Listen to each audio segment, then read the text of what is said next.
আজকে আপনাদের দেখাবো ডাটা দিয়ে শিং মাছের ঝোল রান্না করাতে।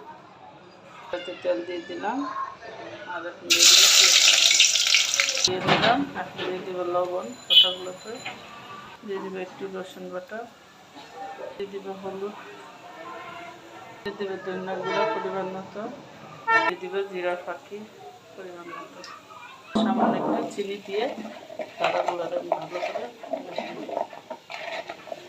এইভাবে মেখে নিলে মশলাগুলো ভালো করে যাবে।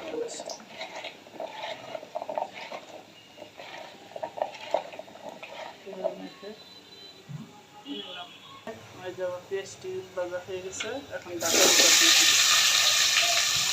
ডাটাগুলো দিয়ে দিলাম, দিয়ে ডাটাগুলো এখন দিয়ে আমি দিয়ে পরিষ্কার করে নিলাম।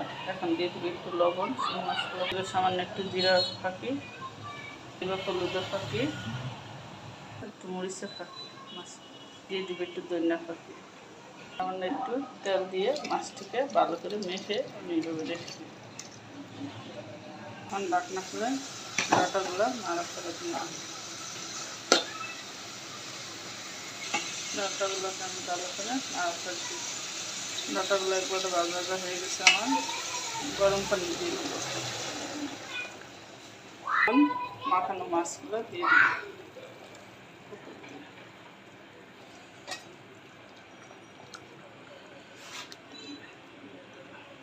এখন 3-4টা কাঁচামরিচ দিয়ে দিলাম,